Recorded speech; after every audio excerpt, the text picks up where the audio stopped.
I cherish this wonderful opportunity to meet with the brethren. Estimo imensamente a maravilhosa oportunidade de reunir-me com os irmãos do sacerdócio e regozijar-me com vocês na maravilha e beleza do Evangelho de Jesus Cristo.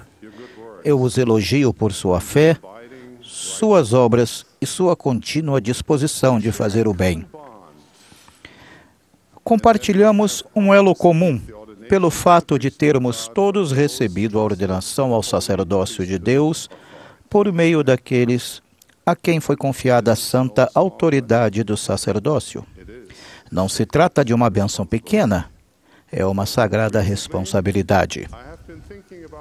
Recentemente tenho pensado em 2 chamados importantes que recebi como portador do sacerdócio na igreja. O primeiro desses chamados foi quando eu era um diácono. Eu frequentava com minha família o ramo da igreja que ficava em Frankfurt, Alemanha. Éramos abençoados com muitas pessoas maravilhosas em nosso pequeno ramo. Uma dessas pessoas era nosso presidente do ramo, o irmão Landschultz. Eu o admirava muito, mesmo que sempre me parecesse muito sério e formal, e quase sempre trajasse um terno escuro. Lembro de quando jovem ter caçoado com meus amigos sobre como o presidente do ramo era antiquado. Faz-me rir pensar nisso agora, porque é bem provável que os jovens de hoje me vejam de modo muito semelhante. Num certo domingo, o presidente Landschultz me chamou para conversar com ele. A primeira coisa que pensei foi: o que fiz de errado? Rapidamente repassei na mente as muitas coisas que eu poderia ter feito para inspirar aquela conversa do presidente do ramo com um diácono. O presidente Landschultz me convidou para uma pequena sala de aula. Nossa capela não tinha escritório para o presidente do ramo. E ali me fez o chamado para servir como presidente do quórum de diáconos. É um cargo importante, disse ele, e então passou um tempo descrevendo o motivo disso. Explicou o que ele e o Senhor esperavam de mim e como eu seria ajudado. Não lembro muito do que ele disse, mas lembro muito bem o que senti.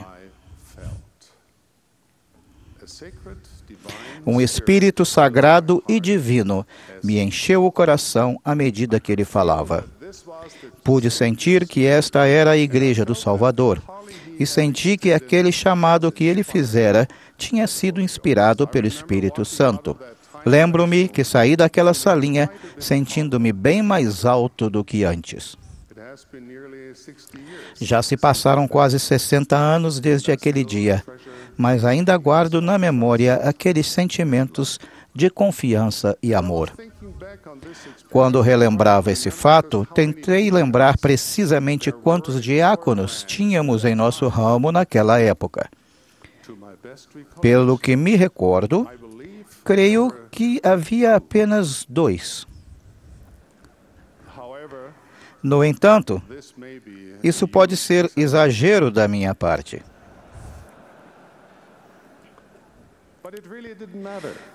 Mas não importava que houvesse um diácono ou uma dezena.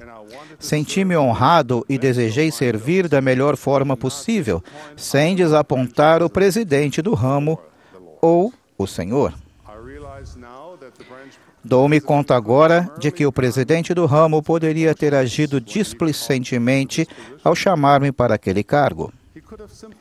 Poderia ter simplesmente me dito no corredor ou durante nossa reunião do sacerdócio que eu era o novo presidente do quórum de diáconos. Em vez disso, ele passou tempo comigo e me ajudou a compreender não apenas o que da minha designação, mas também o mais importante, o porquê. Isso é algo de que jamais me esquecerei. Precisamos ser constantemente lembrados dos motivos eternos que estão por trás das coisas que somos ordenados a fazer. Os princípios básicos do Evangelho precisam fazer parte do cerne de nossa vida, mesmo que isso signifique reaprendê-los muitas e muitas vezes.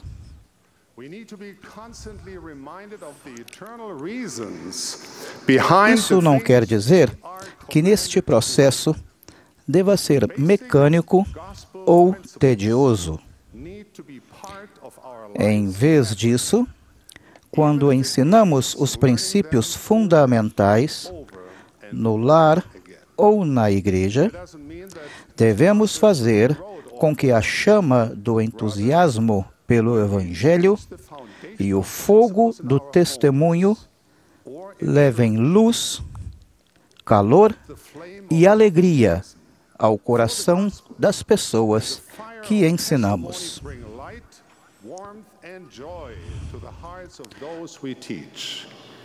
From the newest ordained deacon to the most senior high priest, do menor diácono ao mais antigo sumo sacerdote, todos temos listas do que podemos e devemos fazer em nossas responsabilidades do sacerdócio.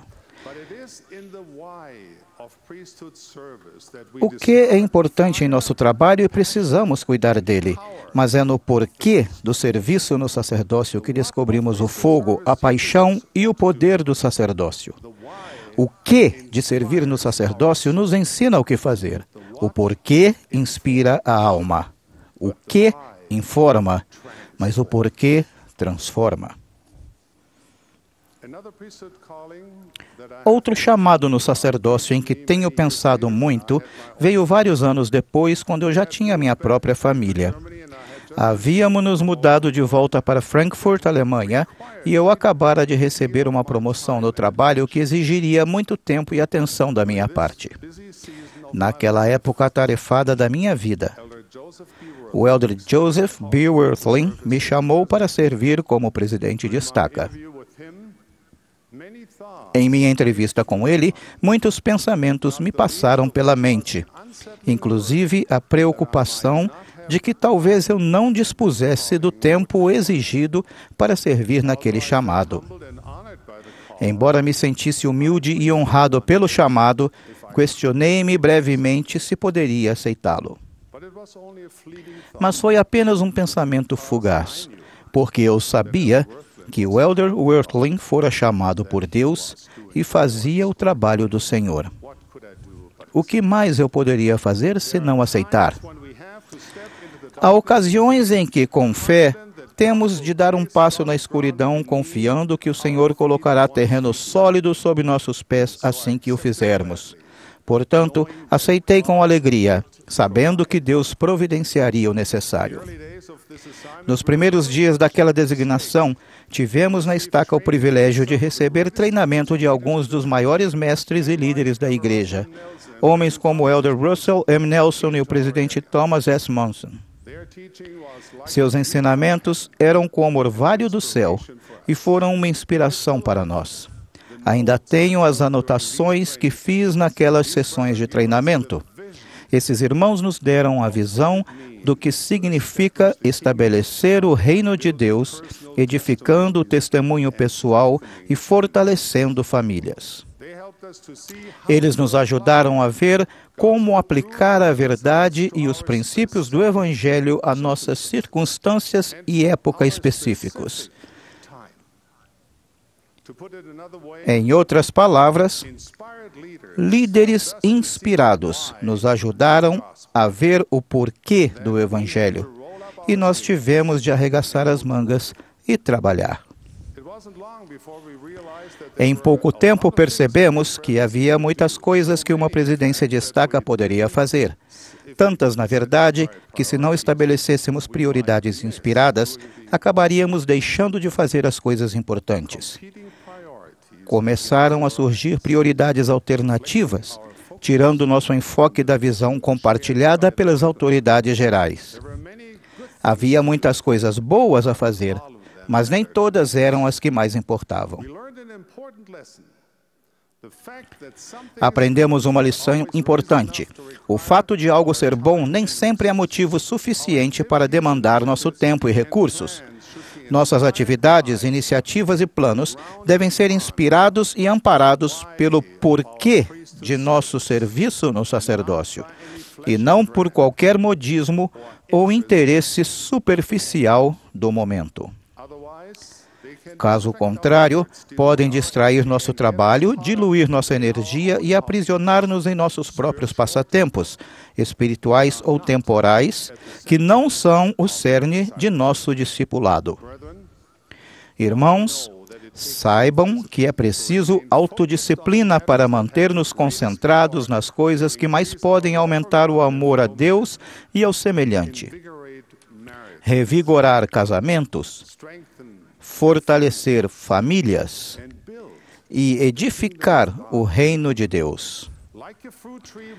Como uma árvore frutífera com uma abundância de ramos e folhas, nossa vida precisa ser podada regularmente para garantir que usemos nossa energia e tempo para cumprir nosso real propósito: dar frutos bons. Então, como saber o que selecionar? Cada um de nós tem a responsabilidade de determinar isso por si mesmo. Contudo, foi-nos ordenado que estudássemos as Escrituras diligentemente, atendêssemos às palavras dos profetas e fizéssemos disso uma questão de oração fervorosa. Irmãos, Deus é fiel. Por meio do Espírito Santo, Ele falará à nossa mente e ao nosso coração em relação ao caminho que devemos seguir durante cada parte de nossa vida. Se nosso coração for puro, se não buscarmos nossa própria glória, mas a glória do Deus Todo-Poderoso, se procurarmos fazer a vontade dEle, se desejarmos abençoar a vida de nossa família e de nosso semelhante, não caminharemos sozinhos. Como o presidente Monson sempre nos lembra, quando estamos a serviço do Senhor, temos direito de receber sua ajuda. Nosso Pai Celestial irá adiante de vós, estará à vossa direita e à vossa esquerda, e seu Espírito estará em vosso coração e seus anjos ao vosso redor para vos suster. Meus queridos irmãos, as bênçãos divinas pelo serviço no sacerdócio são ativadas por nosso esforço diligente, nossa disposição em sacrificar-nos e pelo nosso desejo de fazer o que é correto. Sejamos aqueles que agem e não os que recebem a ação. É bom pregar, mas os sermões que não levam à ação são como fogo sem calor ou água que não mata a sede. É na aplicação prática da doutrina que a chama purificadora do Evangelho cresce e o poder do sacerdócio incendeia nossa alma. Thomas Edison, o homem que banhou o mundo com a brilhante luz elétrica, disse que o valor de uma ideia está na utilização dela. De modo semelhante, a doutrina do Evangelho se torna mais preciosa quando colocada em prática. Não podemos permitir que as doutrinas do sacerdócio fiquem adormecidas em nosso coração sem ser aplicadas em nossa vida. Se há um casamento ou família necessitando de resgate, talvez a nossa própria, não esperemos para ver. Irmãos,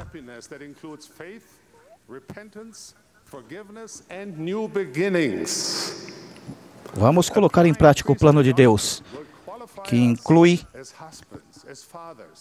fé, arrependimento e um novo início. Vamos compreender o porquê do sacerdócio em nosso serviço.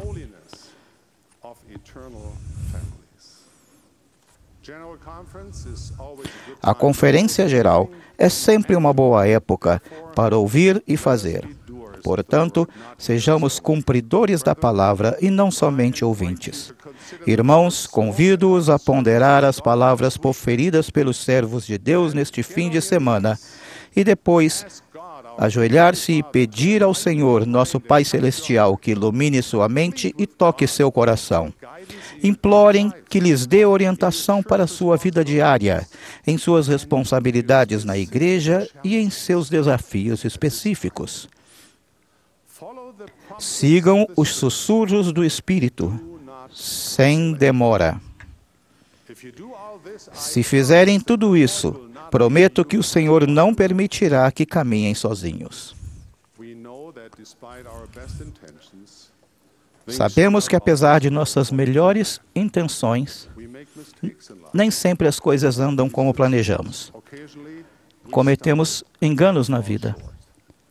E algumas vezes não alcançamos o que queremos. Mas o Senhor nos orienta a continuar em fé e paciência até perfeição. Isso leva tempo e perseverança. Entendendo o porquê do Evangelho e o porquê do sacerdócio, nos ajudará a ver o divino propósito. Isso nos dará motivação e força para fazer o que é certo, mesmo quando for difícil. Permanecer focados nos princípios do Evangelho verdadeiro nos trarão sabedoria e direção.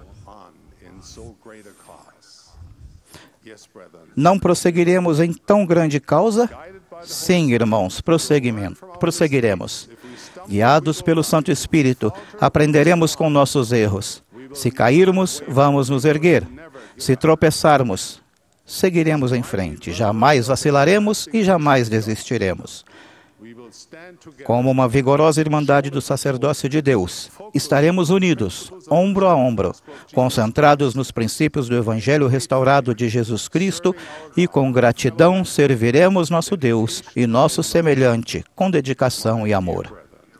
Meus queridos irmãos, meus amados irmãos, testifico a vocês que Deus, o Pai e seu Filho, Jesus Cristo, vivem. Eles são reais. Eles estão ao nosso lado. Vocês não estão sozinhos.